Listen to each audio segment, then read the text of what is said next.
नमस्कार प्रिय विद्यार्थियों। हरियाणा विद्यालय शिक्षा विभाग द्वारा प्रसारित किए जा रहे उपग्रह शैक्षिक प्रसारण में मैं नीतिका आप सभी का हार्दिक स्वागत करती हूँ, अभिनंदन करती हूँ। पठन पाठन की इस श्रृंखला में आज हम कक्षा 12वीं की पाठ्य पुस्तक अभिव्यक्ति और माध्यम में संकलित अध्याय विभिन्न माध्यमों के लिए लेखन का अध्ययन करेंगे। विभिन्न माध्यमों के लिए लेखन पर आधारित इस प्रस्तुति को तैयार करवाने में डॉक्टर योगेश वशिष्ठ जी की अहम भूमिका रही है। उन्हीं के कुशल मार्गदर्शन एवं अमूल्य सुझावों के कारण ही आज मैं इस प्रस्तुति को आपके समक्ष लाने में समर्थ हुई हूँ। आइए अब इस प्रस्तुति को आरंभ करते हैं और अध्याय के महत्वपूर्ण बिंदुओं को समझते हैं। तो प्रिय विद्यार्थियों, इस प्रस्तुति के अंत तक आप समझ पाएंगे महत्वपूर्ण जनसंचार माध्यम, मुद्रित माध्यम, श्रव्य माध्यम, इन माध्यमों की खूबियां एवं खामियां, मुद्रित दृश्य श्रव्य माध्यम, इंटरनेट जिसे अंतर्जाल भी कहा जाता है, और उसके अतिरिक्त हिंदी नेट संसार को भी हम पढ़ेंगे। देखिए विद्यार्थियों, विभिन्न जन संचार माध्यमों के लिए लेखन के अलग अलग तरीके होते हैं। अखबार और पत्र पत्रिकाओं में लिखने की शैली अलग होती है, जबकि रेडियो और दूरदर्शन के लिए लिखना एक अलग कला है। जैसे माध्यम अलग है, वैसे ही उनकी आवश्यकताएं भी अलग अलग हैं। विभिन्न माध्यमों में लेखन के लिए इन आवश्यकताओं एवं महत्वपूर्ण बातों को समझना अति आवश्यक है। खबर लिखना बहुत ही रचनात्मक काम हो सकता है, उतना ही रचनात्मक जितना कविता लिखना है। दोनों का उद्देश्य मनुष्य को और समाज को ताकत पहुंचाना है। खबर में लेखक तथ्यों को बदल नहीं सकता, पर दो या दो से अधिक तथ्यों के मेल से असलियत को खोल सकता है। ये कथन है सशक्त साहित्यकार और रचनाकार श्री रघुवीर सहाय जी का। अब हम पढ़ते हैं बच्चों प्रमुख जनसंचार माध्यम। जनसंचार माध्यम क्या होते हैं? वे तकनीकी या यांत्रिक माध्यम। जनसंचार माध्यम वे तकनीकी या यांत्रिक माध्यम होते हैं जिनकी सहायता से समाज के विशाल जनसमूह संवाद स्थापित करने, सूचना देने अथवा मनोरंजन आदि का कार्य करते हैं। वैसे तो जनसंचार माध्यमों की बहुत सी विशेषताएं हैं, जैसे जनसंचार माध्यमों के जरिए प्रकाशित या प्रसारित संदेशों की प्रकृति सार्वजनिक होती है। जनसंचार माध्यम अनेक व्यक्तियों के सहयोग से कार्य करते हैं। इन माध्यमों के संचालन के लिए एक औपचारिक संगठन की आवश्यकता होती है, किंतु इन सब विशेषताओं में दो विशेषताएं बहुत महत्वपूर्ण हैं। एक तो यह है कि इनमें फीडबैक यानी कि सूचना या संदेश पाने वाले की प्रतिक्रिया तुरंत ही प्राप्त हो जाती है, और दूसरी, इनमें सूचना के संचारक और उसके प्राप्तकर्ता के बीच सीधा संबंध नहीं होता। तो ये थी जनसंचार माध्यमों की प्रमुख विशेषताएं। आइए अब पहले ये देख लेते हैं कि प्रमुख जनसंचार माध्यम कौन कौन से हैं। प्रमुख जनसंचार माध्यमों में प्रथम है मुद्रित या प्रिंट माध्यम, जैसे कि समाचार पत्र, पत्रिकाएं आदि। द्वितीय श्रव्य माध्यम, जैसे कि रेडियो। दृश्य श्रव्य माध्यम, जिसमें दृश्य भी हो और सुनने की सुविधा भी हो, तो ऐसा माध्यम है दूरदर्शन। और अंतिम है मुद्रित दृश्य श्रव्य माध्यम अर्थात इंटरनेट, जिसे हिंदी में अंतर्जाल भी कहा जाता है। अब हम सर्वप्रथम प्रिंट माध्यम अर्थात मुद्रित माध्यम का अध्ययन करते हैं। प्रिंट अर्थात मुद्रित माध्यम जनसंचार के आधुनिक माध्यमों में सर्वाधिक प्राचीन है। आधुनिक युग की शुरुआत मुद्रण अर्थात छपाई के आविष्कार से हुई। मुद्रण की शुरुआत वैसे तो चीन से हुई, किंतु आज हम जिस छापे खाने को देखते हैं इसके आविष्कार का श्रेय जर्मनी के गुटेनबर्ग को जाता है। प्रेस के आविष्कार ने दुनिया की तस्वीर ही बदल दी। यूरोप में पुनर्जागरण अर्थात रेनेसां की शुरुआत में छापेखाने की अहम भूमिका रही। भारत में पहला छापाखाना सन 1556 ईस्वी में गोवा में खुला। इसे ईसाई मिशनरियों ने धर्म प्रचार की पुस्तकें छापने के लिए खोला था। तब से अब तक मुद्रण की तकनीक में बहुत से सकारात्मक परिवर्तन हुए हैं और मुद्रित माध्यमों का बहुत विस्तार भी हुआ है।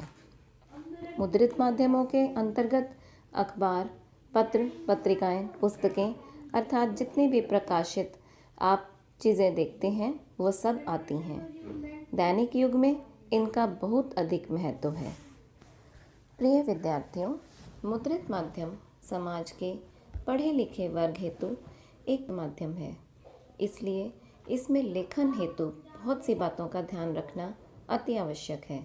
आइए अब उन महत्वपूर्ण बिंदुओं पर ध्यान देते हैं।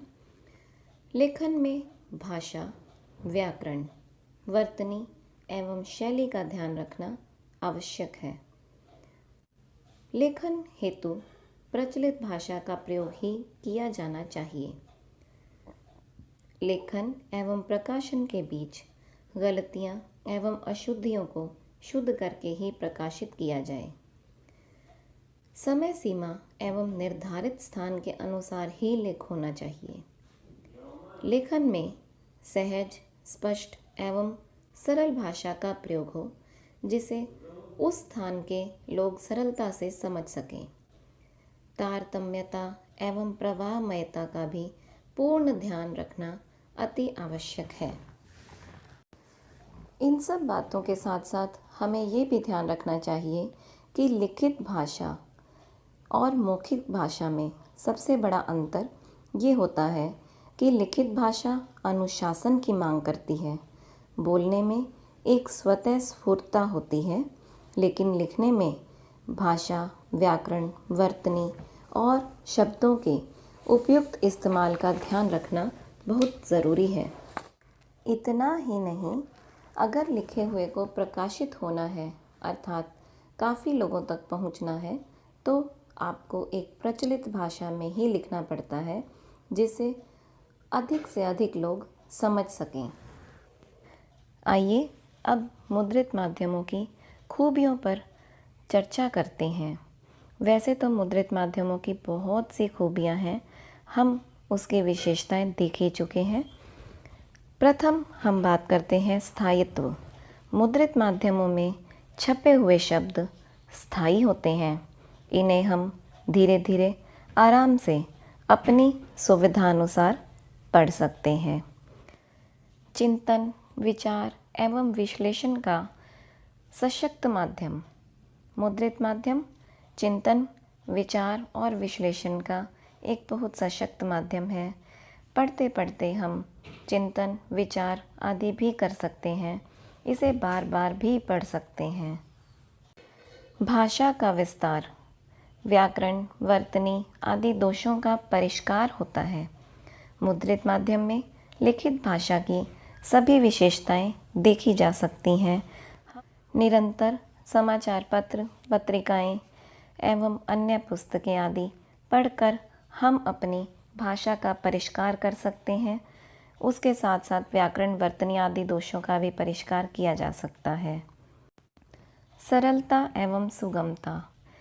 मुद्रित माध्यम हमें सरलता से उपलब्ध हो जाते हैं और अपनी सुविधा अनुसार हम इन्हें कहीं भी पढ़ सकते हैं, ले जा सकते हैं।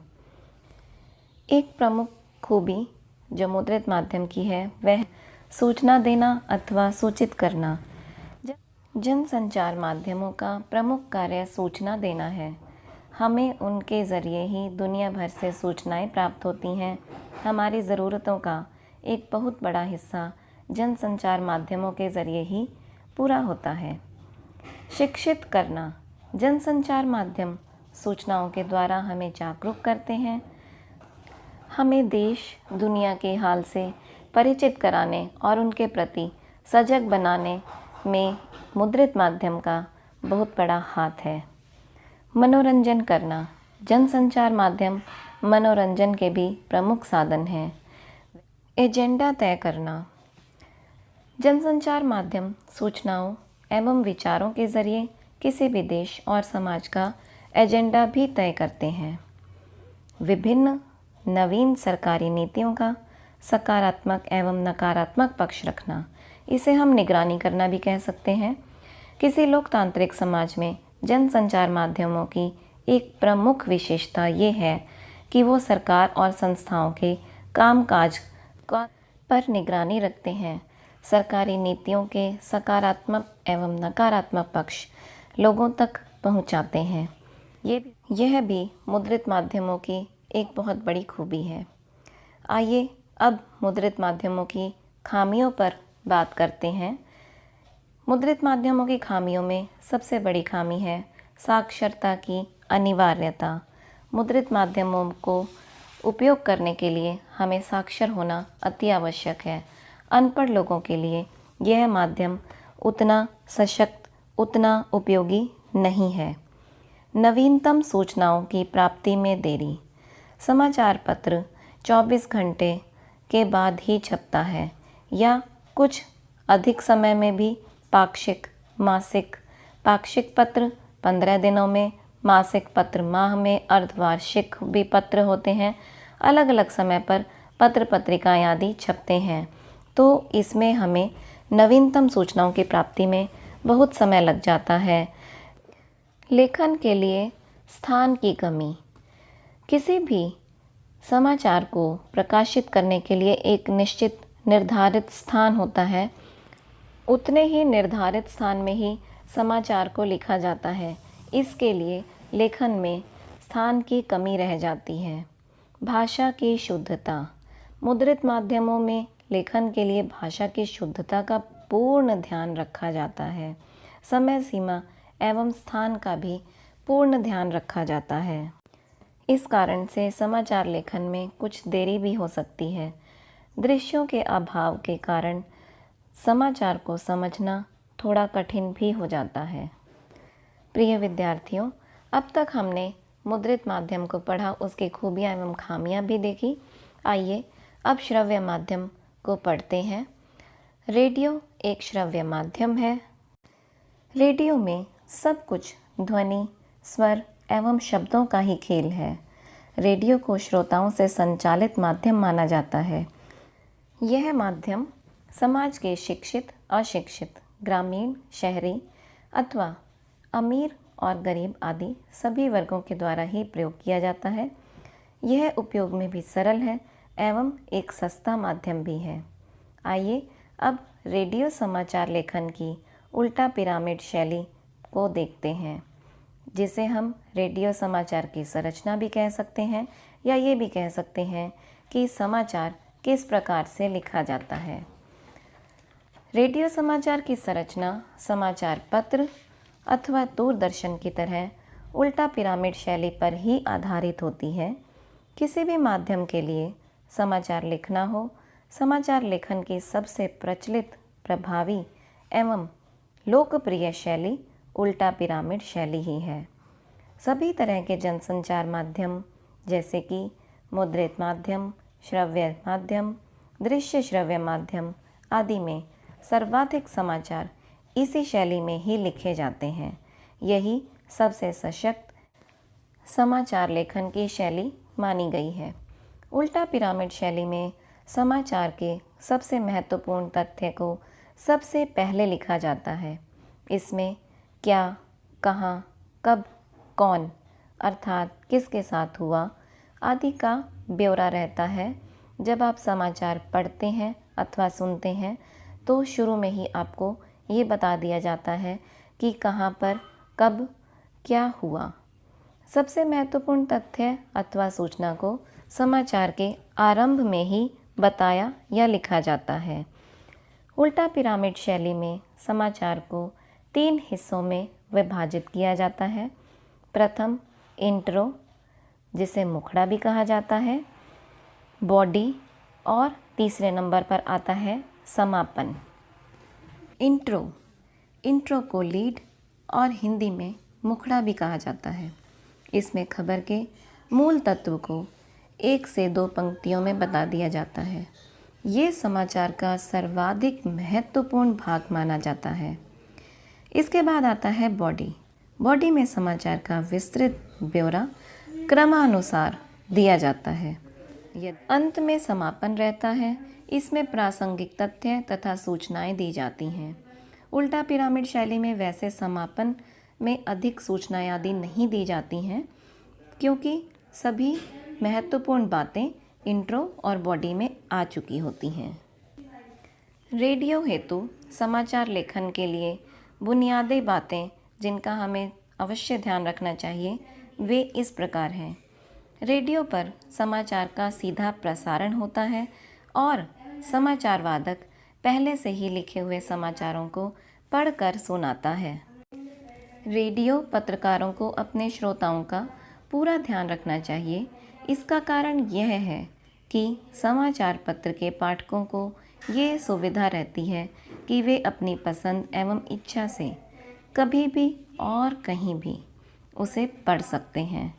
यदि किसी समाचार लेख अथवा फीचर को पढ़ते हुए उन्हें कोई बात समझ नहीं आ रही है तो वे उसे दोबारा से पढ़ सकते हैं अथवा किसी शब्द का अर्थ वे शब्दकोश में भी देख सकते हैं या किसी से पूछ भी सकते हैं। किंतु रेडियो के श्रोताओं को ये सुविधा उपलब्ध नहीं रहती है। वे समाचार पत्र की तरह रेडियो समाचार बुलेटिन को कभी भी और कहीं भी नहीं सुन सकते हैं। उन्हें बुलेटिन के प्रसारण समय का इंतज़ार करना पड़ता है और फिर शुरू से अंत तक बारी बारी से एक के बाद दूसरा समाचार सुनना पड़ता है। इस बीच में इधर उधर भी नहीं जाया जा सकता और न ही उसके पास किसी गूढ़ शब्द अथवा वाक्यांश के आने पर किसी शब्दकोश का सहारा लेने का समय रहता है, क्योंकि यदि वह किसी शब्द का अर्थ शब्दकोश में देखने लगेगा तो इतने में तो समाचार ही समाप्त हो जाएगा। रेडियो के लिए समाचार लिखते समय इन बातों का अवश्य ही ध्यान रखना चाहिए। साफ सुथरी टाइप्ड कॉपी होनी चाहिए। रेडियो के लिए जो समाचार लिखे जाते हैं वे साफ सुथरे कागज़ पर टाइप किए गए हों। इनमें समाचार के दोनों ओर पर्याप्त हाशिया अर्थात स्थान छोड़ा गया हो। एक पंक्ति में अधिकतम 12 से 13 शब्द ही लिखे गए हों। पंक्तियों के बीच में पर्याप्त स्थान, इसे ट्रिपल स्पेस कहा जाता है, दिया गया हो।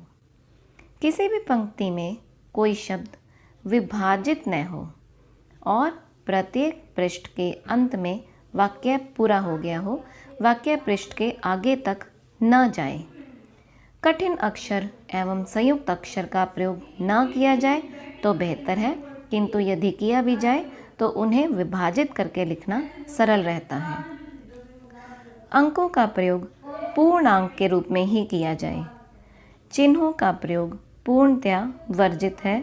प्रचलित चिन्हों को बोलकर बताया जाना चाहिए। रुपए, डॉलर आदि चिन्हों को बोलकर बताया जाए। रेडियो के श्रोता हमेशा आज के समय में ही रहता है, अतः रेडियो समाचार में दिनांक देने की अपेक्षा आज, कल, अगले सप्ताह, पिछले सप्ताह आदि इस प्रकार के शब्दों का प्रयोग किया जाए। इन सभी बातों का ध्यान रखकर ही रेडियो के लिए अच्छा समाचार लिखा जा सकता है। श्रव्य माध्यम रेडियो की खूबियाँ देखें तो इस माध्यम का प्रयोग पिछड़े वर्ग के क्षेत्र के लोग भी कर सकते हैं। ये इसकी सबसे बड़ी खूबी है कि भौगोलिक बाधाओं जैसे कि पर्वत, जंगल आदि के कारण समाज से जो अलग हैं वो भी इस माध्यम का अच्छे से उपयोग कर सकते हैं। इसमें ताज़ा घटनाओं, सूचनाओं आदि को उसी समय प्रसारित किया जा सकता है और उस सूचना को जन जन तक पहुंचाया जा सकता है। एक और इसका बहुत अच्छा लाभ है कि इसका प्रयोग निरक्षर या अशिक्षित व्यक्ति भी समस्त जानकारियाँ प्राप्त करने हेतु कर सकता है। इस माध्यम के द्वारा प्राकृतिक आपदाओं की जानकारी समय से पहले ही लोगों को दी जा सकती है, जिससे उनकी जान माल की होने वाली हानि को बचाया जा सकता है। रेडियो एक सस्ता एवं सशक्त माध्यम है, अतः निर्धन व्यक्ति भी इसका प्रयोग कर सकता है। ये सभी खूबियाँ होते हुए भी रेडियो की कुछ खामियाँ भी हैं, हमें उन्हें भी समझना चाहिए। सबसे पहली तो ये कि इससे सूचना प्राप्त करने के लिए प्राप्तकर्ता को निश्चित समय पर सचेत होकर सुनना पड़ता है। इसमें सूचना को अपनी सुविधा अथवा समय के अनुसार बार बार नहीं सुना जा सकता, जैसे कि मुद्रित माध्यम में ऐसा किया जा सकता है।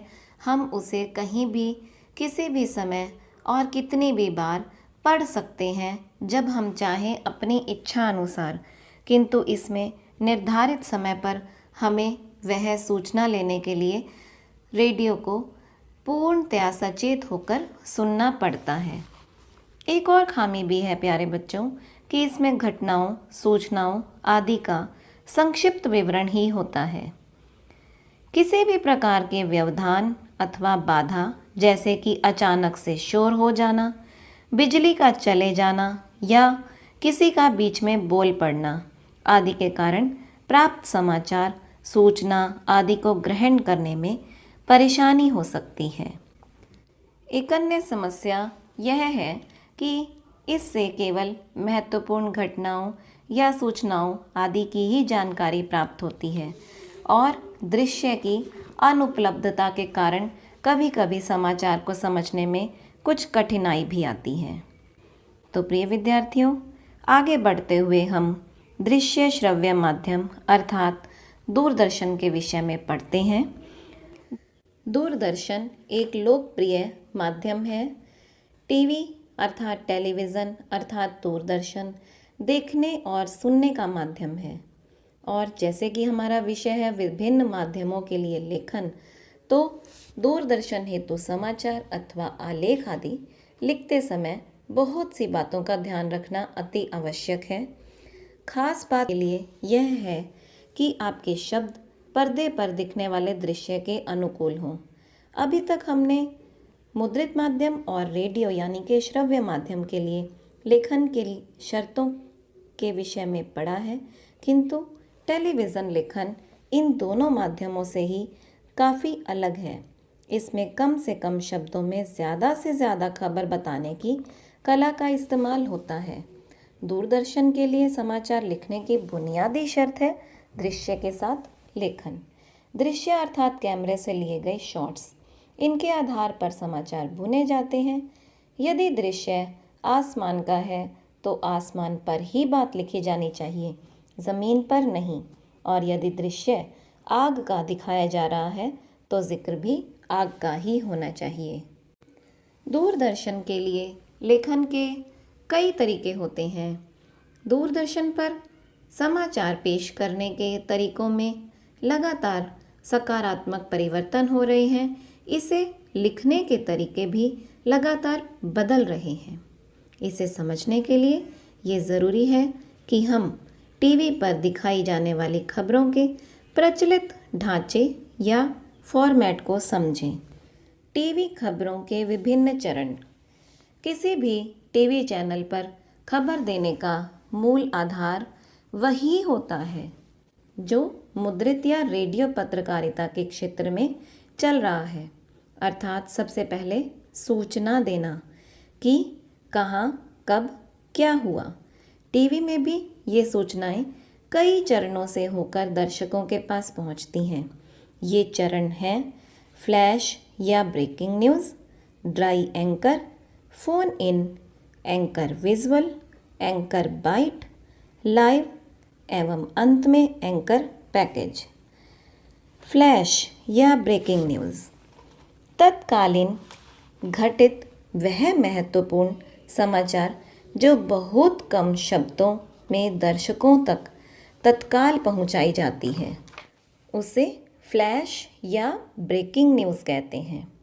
उसके बाद बात आती है ड्राई एंकर। इसमें एंकर के द्वारा दर्शकों को ये स्पष्ट किया जाता है कि कब, कहाँ, कैसे और क्या हुआ। जब तक समाचार के दृश्य स्टूडियो तक नहीं पहुंचते, तब तक एंकर ही संवाददाता से प्राप्त हो चुकी जानकारियों को दर्शकों तक पहुंचाता है। तीसरे नंबर पर है फ़ोन इन। ड्राई एंकर के बाद फ़ोन इन के द्वारा दर्शकों तक समाचार को विस्तार पूर्वक पहुंचाया जाता है।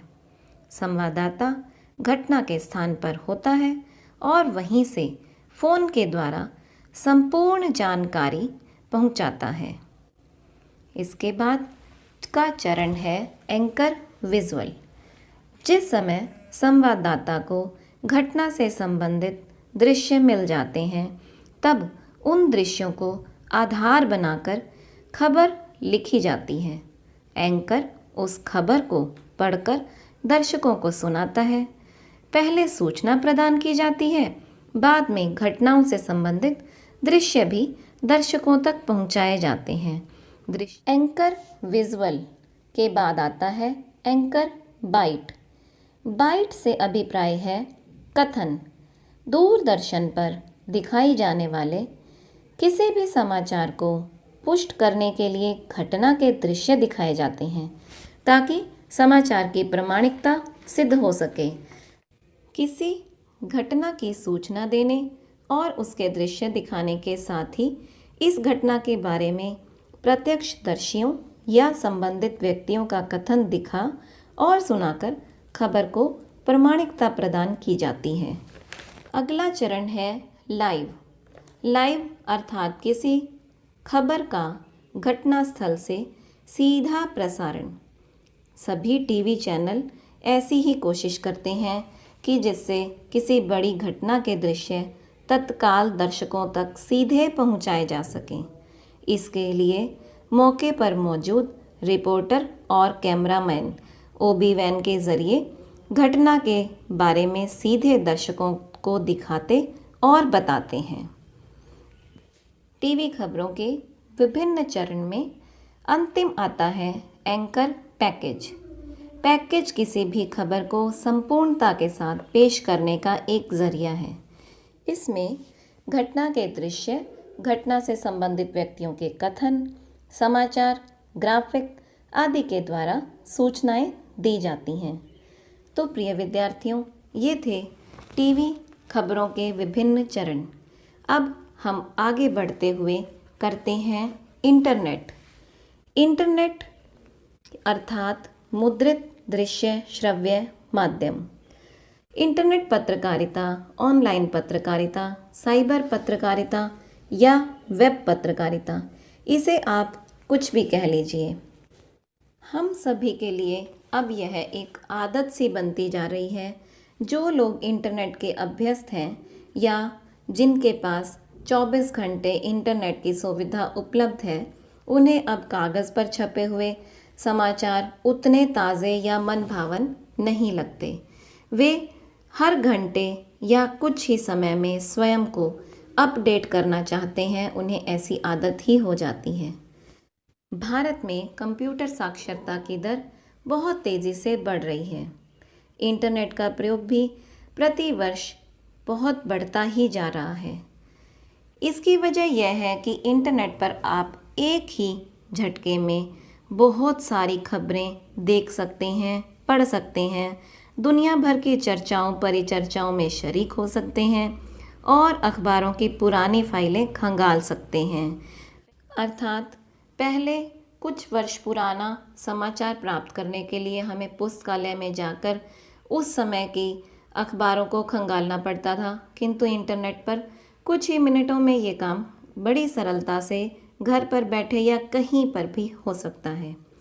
इंटरनेट केवल एक टूल अर्थात औजार है जिसे सूचना, मनोरंजन, ज्ञान और व्यक्तिगत या सार्वजनिक संवादों के आदान प्रदान के लिए इस्तेमाल किया जा सकता है। इंटरनेट पर पत्रकारिता के भी दो रूप हैं। पहला तो इंटरनेट का एक माध्यम या औजार के तौर पर इस्तेमाल, अर्थात खबरों के संप्रेषण के लिए इंटरनेट का प्रयोग। और दूसरा, रिपोर्टर अपनी खबर को एक जगह से दूसरी जगह तक ईमेल के ज़रिए भेजने और समाचारों के संकलन, समाचारों के सत्यापन और पुष्टिकरण में भी इसका इस्तेमाल करता है। इन सब के अतिरिक्त और भी बहुत से फ़ायदे हम इंटरनेट से ले सकते हैं। रिसर्च जैसे कि शोध का काम तो इंटरनेट ने बहुत ही सरल कर दिया है। किंतु इतने सब फ़ायदे होते हुए भी एक समस्या यह है कि इंटरनेट जहां सूचनाओं के आदान प्रदान का इतना सशक्त औजार है, इतना बढ़िया माध्यम है, वहीं वह अश्लीलता, दुष्प्रचार एवं गंदगी फैलाने का भी एक बहुत बड़ा जरिया बन चुका है।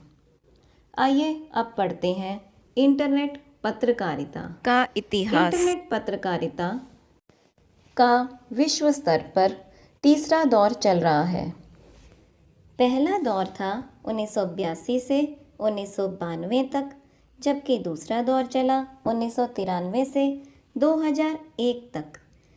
तीसरे दौर की इंटरनेट पत्रकारिता 2002 से अब तक की है। पहले चरण में इंटरनेट स्वयं प्रयोग के धरातल पर था, इसलिए बड़े बड़े प्रकाशन समूह यही देख रहे थे कि कैसे समाचारों की उपस्थिति सुपर इंफॉर्मेशन हाईवे पर दर्ज हो। किंतु आज के दौर में तकनीक के स्तर पर भी इंटरनेट का जबरदस्त विकास हुआ है।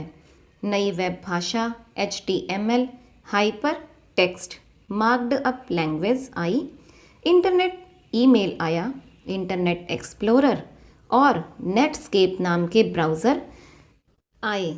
इनके कारण और आगे होने वाले अनेकों परिवर्तनों के कारण इंटरनेट एक बहुत बढ़िया माध्यम हो गया है। सूचनाओं के आदान प्रदान के माध्यम के तौर पर इंटरनेट का कोई जवाब नहीं है। इसकी प्रासंगिकता आज है और आगे भी बनी ही रहेगी।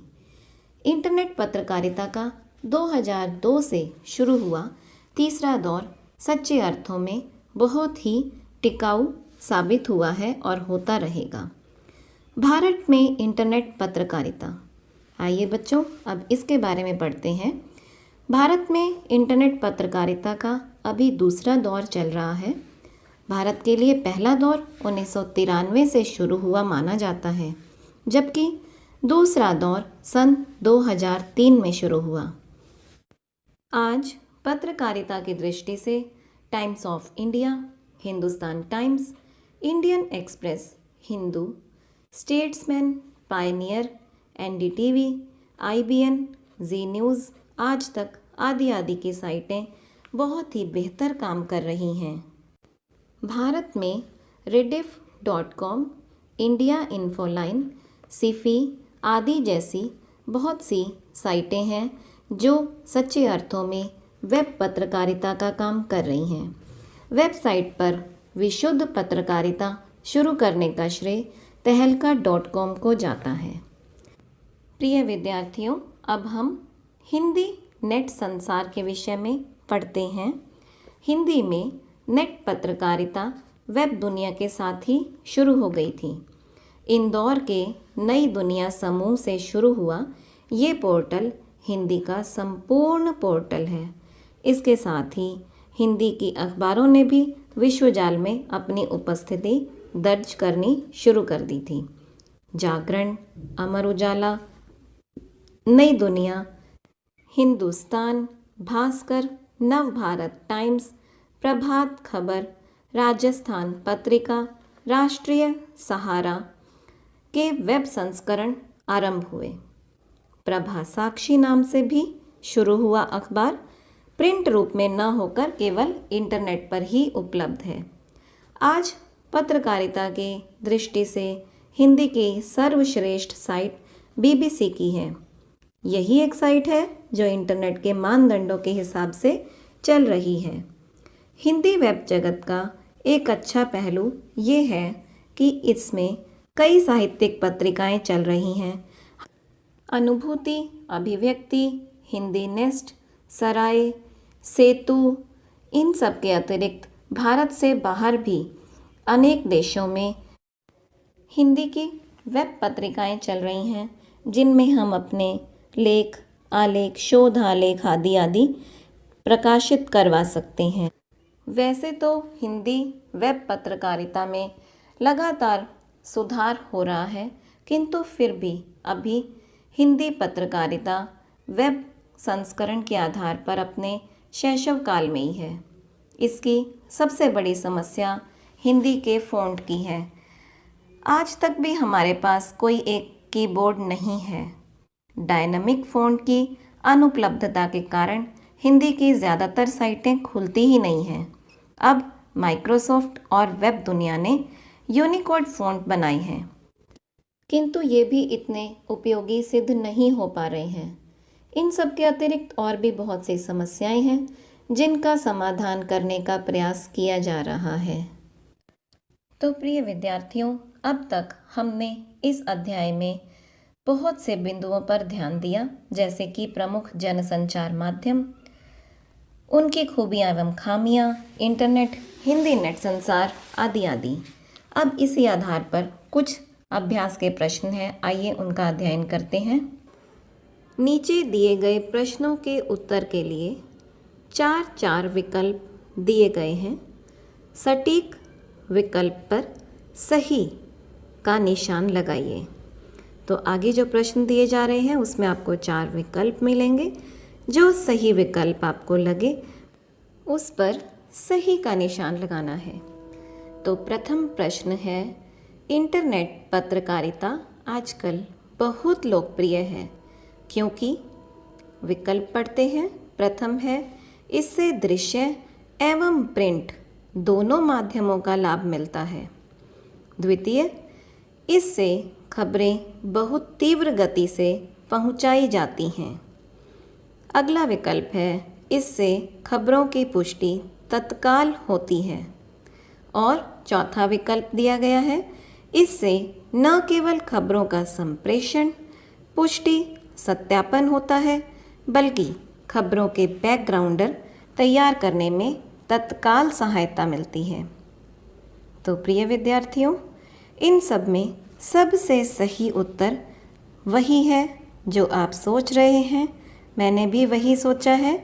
चौथा विकल्प सही है कि इससे न केवल खबरों का संप्रेषण, पुष्टि, सत्यापन होता है, बल्कि खबरों के बैकग्राउंडर तैयार करने में तत्काल सहायता मिलती है। आइए अब अगला प्रश्न देखते हैं।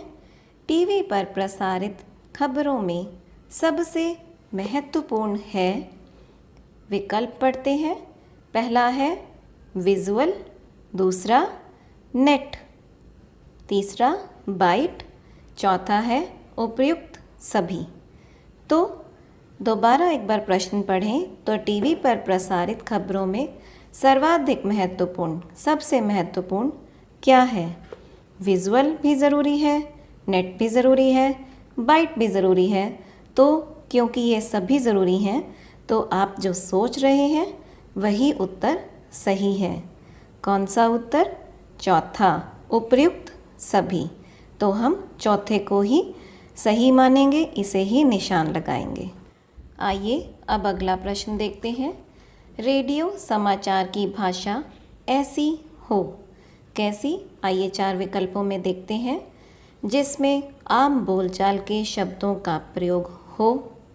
दूसरा, जो समाचार वाचक आसानी से पढ़ सके।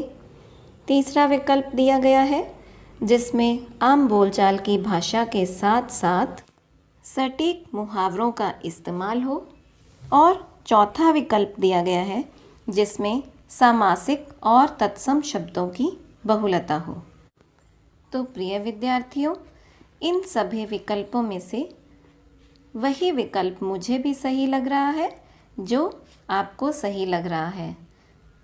जी हाँ, तीसरा विकल्प सही है जिसमें आम बोलचाल की भाषा के साथ साथ सटीक मुहावरों का इस्तेमाल हो। तो इसमें तीसरा विकल्प सही रहेगा। ये थे कुछ अभ्यास के प्रश्न। आशा करती हूँ आपको ये अध्याय अच्छे से समझ आ गया होगा। जनसंचार माध्यमों का हमारे जीवन से गहरा संबंध होता है। किसी को समाचार पढ़ना अच्छा लगता है तो किसी को समाचार को देखना या सुनना अच्छा लगता है। इस अध्याय में विभिन्न माध्यमों के लिए समाचार लेखन से संबंधित महत्वपूर्ण बिंदुओं का अध्ययन किया। टीवी खबरों के विभिन्न चरणों को भी देखा, इंटरनेट को भी पढ़ा। उसके साथ साथ भारत में इंटरनेट पत्रकारिता और हिंदी नेट संसार पर भी संक्षिप्त रूप से अध्ययन किया। आशा करती हूँ आपको यह अध्याय अच्छे से समझ आ गया होगा। धन्यवाद।